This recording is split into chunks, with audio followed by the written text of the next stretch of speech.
Tugasku menemanimu. 这是命运的指引，让他去吧。是，主上。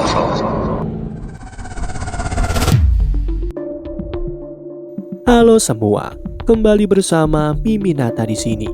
Kali ini kita akan menyelam dalam alur cerita novel Solen 3, The Legend of the Dragon King. Sebelum masuk ke dalam cerita, Mimin ingatkan jangan lupa like, comment, and subscribe. Tanpa berlama-lama, Solen 3, The Legend of the Dragon King. Mari kita mulai. Shesha bertanya dengan kaget, "Guru, apa plafon kenaikan roh pemberontakan?" Dia belum pernah mendengarnya, tapi sepertinya itu adalah jenis plafon kenaikan roh khusus. Tang Wen dan yang lainnya semua menatap Wu Zhangkong dengan kaget dan penasaran.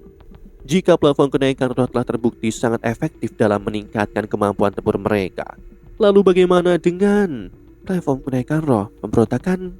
Wu Zhangkong berkata, 2 kali setahun plafon kenaikan roh akan memberontak. Pada awalnya itu disebabkan oleh energi tidak stabil yang dibuat oleh plafon kenaikan roh.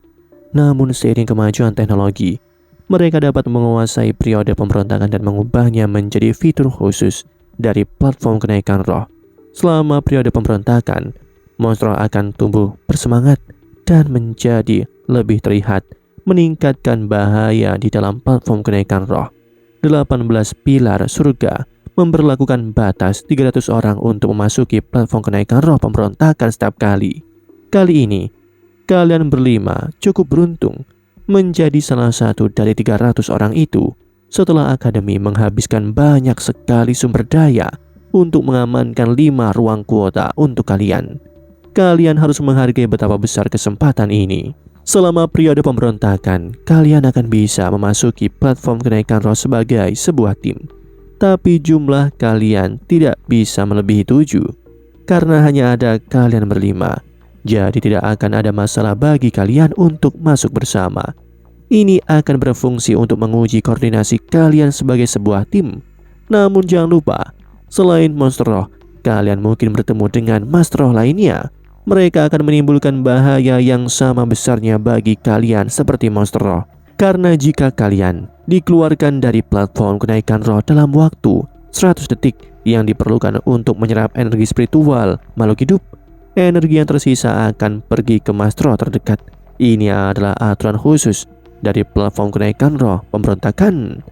Zhang Yangzi bertanya, "Jadi Anda mengatakan bahwa master roh lain dapat mencuri energi spiritual kami, dan kami juga dapat mencuri energi spiritual mereka?" Wu Zhangkong berbicara dengan meremehkan. "Jika kau yakin kau dapat mencobanya, tetapi jangan lupa bahwa master roh dengan hingga 3 cincin dapat memasuki platform kenaikan roh dasar, dan mereka yang ingin memasuki platform kenaikan roh pemberontakan harus membayar harga yang sangat mahal. Ini berarti ada kemungkinan besar bahwa master roh 3 cincin akan muncul dan menghabisi sebanyak mungkin monster roh untuk mencoba meningkatkan roh mereka. Jika kalian benar-benar memutuskan untuk menyerang mereka, maka kalian harus siap menghadapi lawan yang kuat." Tang Wulin berkata, "Jangan khawatir guru, kami akan mengandalkan kekuatan kami sebagai sebuah tim." Hubungan Zhang Yangzi dengan yang lain telah diperbaiki sejak lama. Bagaimanapun mereka masih muda dan memiliki temperamen anak-anak. Bagaimana dia bisa menyimpan dan mengingat ini? Selain itu, saat Tang Wulin dan Wang Jinxi semakin dekat bersama, Wang Jinxi secara mengejutkan telah naik 2 peringkat untuk mencapai peringkat 23. Di sisi lain, Zhang Yangzi dan Xie Xie baru saja mencapai peringkat 22. Guru Wu Zhangkong melanjutkan, "Kalian akan memasuki platform kenaikan roh dalam 3 hari. Kalian dapat mengambil cuti 3 hari ke depan sebagai liburan untuk beristirahat dan bersiap." Liburan? Sejak mereka memasuki kelas 0, mereka tidak memiliki kesempatan untuk beristirahat selain dari 1 hari istirahat yang mereka miliki setiap minggu. Tetapi sekarang mereka diberi libur 3 hari. Xie Xie dan Zhang Yangzi langsung memimpin untuk mengekspresikan kegembiraan mereka dengan sorakan. Tang Wulin termenung memikirkan 3 hari waktu luang. Apa yang harus aku lakukan dalam 3 hari ini? Waktu sebanyak itu tidak cukup untuk melakukan perbaikan dalam pertempuran. Sepulang sekolah, mereka semua kembali ke asrama. "Wulin, apa rencanamu dalam 3 hari ini?" Bagaimana kalau kita pergi keluar untuk bermain saja? Xie tertawa nakal. Bermain? Bermain apa? Zhang Yangzi menoleh dan bertanya. Xie memutar matanya. Aku tidak sedang berbicara denganmu. Zhang Yangzi tertawa. Kalau begitu aku akan mentraktir kalian makan malam. Bagaimana dengan itu? Maukah kau membawaku sekarang? Xie berkata. Kalau begitu aku harus mempertimbangkannya. Benar, aku baru ingat sesuatu. Guru Wu berkata bahwa ujian akhir kita memiliki 2 bagian dan platform kenaikan roh hanya 1 bagian. Lalu apa? Bagian lainnya? Apa yang kalian pikirkan? Setelah merenungkannya, mereka bingung dan hanya bisa menggelengkan kepala. Wang Qinxi menjawab dengan senyum pahit. Platform kenaikan roh pemberontakan adalah kesempatan yang luar biasa, tapi ini masih terlalu dini bagi kita. Aku mendengar bahwa persaingan dalam platform kenaikan roh pemberontakan sangatlah sengit dan tidak ada ruang untuk empati di dalamnya. Lagi pula, kesempatan untuk mengembangkan roh kalian terlalu berharga. Tang Wulin berkata, Akademi telah berinvestasi banyak untuk memberi kita kesempatan memasuki platform kenaikan roh sesering ini. Aku pikir mereka ingin kita semua mengembangkan roh kita ke tingkat 1000 tahun pada saat kita lulus. Sudahkah ada di antara kalian yang mengukur dan menghitung pertumbuhan roh kalian? Ketika mereka mendengar kata-kata Tang Wulin, mereka semua membeku di tempatnya. Roh 1000 tahun, cincin roh 1000 tahun. Cincin pertama mereka akan menjadi cincin roh 1000 tahun. Jika roh pertama mereka adalah 1000 tahun, maka itu akan dapat memberi mereka 3 keterampilan jiwa dan membantu mereka menghemat beberapa kekuatan spiritual. Mereka kemudian dapat bergabung dengan roh 1000 tahun lagi di masa depan dan tidak perlu khawatir tentang mendapatkan 6 cincin pertama mereka. Jumlah roh yang dapat didukung seseorang selalu menjadi salah satu batasan terbesar yang mencegah master roh mencapai tingkat kultivasi yang lebih tinggi. Jika kekuatan spiritual seseorang tidak mencukupi, maka setiap upaya untuk menyatu dengan roh hanya akan berakhir dengan kegagalan. Inilah salah satu alasan mengapa Wu Zhangkong menekankan pada pengembangan kekuatan spiritual. Setelah meneliti penggabungan roh selama 10.000 tahun terakhir, 3.000 tahun yang lalu, organisasi Mas Roh yang hebat merilis laporan yang merinci bahwa korelasi antara tingkat kekuatan spiritual Mas Roh dan jumlah roh yang dapat mereka gabungkan keberadaannya sangat ditentukan. Di alam asal roh dasar, hanya 1 roh yang bisa digabungkan. Dengan kekuatan spiritual di alam asal roh, seseorang dapat mendukung hingga 1 roh kuning. Di alam koneksi roh, roh seseorang kemudian dapat berkomunikasi dengan roh mereka dan mendapatkan kendali dasar atas kekuatan spiritual mereka. Dengan mengendalikan kekuatan spiritual seseorang, seseorang dapat mendukung 2 roh kuning atau bahkan 1 roh ungu. Di alam lautan roh, roh seseorang menjadi seluas dan tak terbatas seperti laut. Di alam inilah kekuatan spiritual seseorang dapat dianggap tinggi dan merupakan fondasi yang cukup untuk menjadi ahli yang kuat. Semua Master Mega dan Mas Roh yang mencapai puncak telah mencapai level ini setidaknya. Di alam ini, seseorang dapat mendukung 5 roh kuning atau 3 roh ungu, bahkan 1 roh hitam.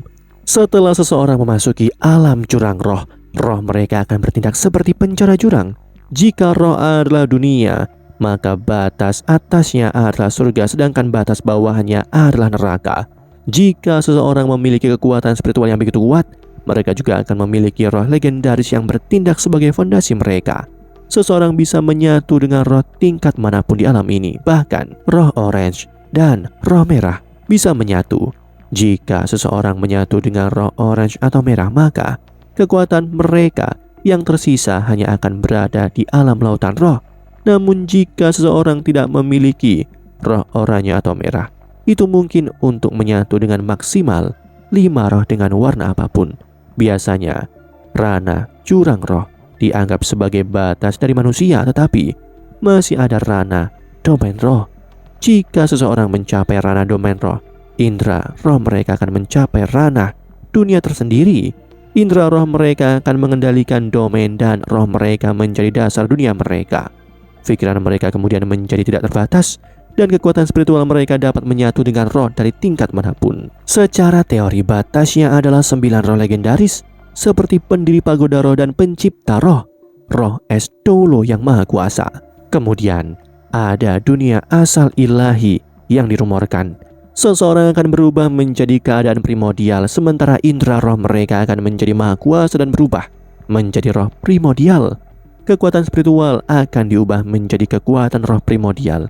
Itulah alam para dewa. Dengan satu pikiran, seseorang akan tahu segalanya di bawah langit dan bisa mengintip ke alam para dewa. Begitu seseorang mencapai alam asal ilahi, mereka sudah bisa dianggap sebagai setengah dewa, hanya warisan dewa yang hilang. Untuk Master Roh, 4 kekuatan spiritual pertama adalah yang paling penting karena ranah alam roh dan ranah asal usul ilahi hanya dapat dicapai dengan Master Roh atribut roh murni. Alam asal roh adalah sesuatu yang dimiliki semua orang secara bawaan segera setelah mereka lahir. Dari sana, tidak terlalu sulit untuk menumbuhkan 100 poin kekuatan spiritual dan mencapai ranah koneksi roh. Namun, ada celah besar, mayoritas mencapai yang terakhir. Alam lautan roh membutuhkan 500 poin kekuatan spiritual. Alam jurang roh membutuhkan 5.000 poin kekuatan spiritual. Ranah alam roh membutuhkan 20.000 poin kekuatan spiritual. Adapun alam asal ilahi itu membutuhkan 50.000 poin kekuatan spiritual. Yang menakutkan, ada desas-desus bahwa ada alam yang lebih tinggi, alam raja dewa yang legendaris.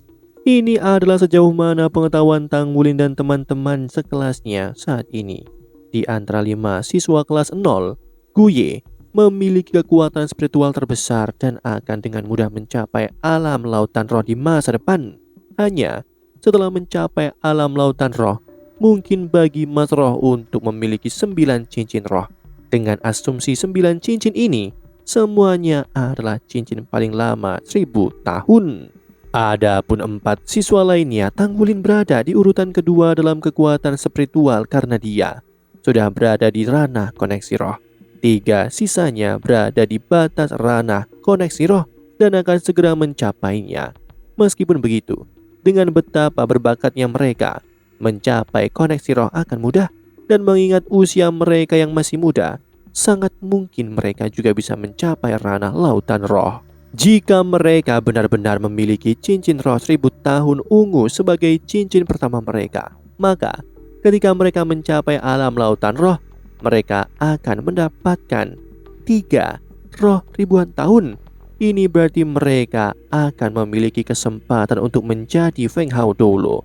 Secara alami, ini hanya kesempatan yang sangat kecil juga. Karena Feng Hao dulu dengan hanya 3 roh ribuan tahun, total 9 cincin ungu belum pernah muncul sebelumnya, mereka akan menjadi terlalu lemah. Ambil contoh Wu Zhangkong, dia saat ini memiliki 6 cincin roh dan memiliki roh 10.000 tahun. Seberapa kuatnya dia? Sepertinya akademi benar-benar berencana untuk itu. Zhang Yangzi menelan ludah. Meskipun ambisinya selalu menjadi ahli yang kuat, sifatnya sebenarnya adalah orang yang lugas dan baik hati. Karena ambisi inilah dia telah bertindak begitu arogan ketika dia pertama kali bertemu dengan trio Tang Wulin. Xie berkata, mungkin itulah yang mereka rencanakan. Jika ini benar, maka itu bagus untuk kita.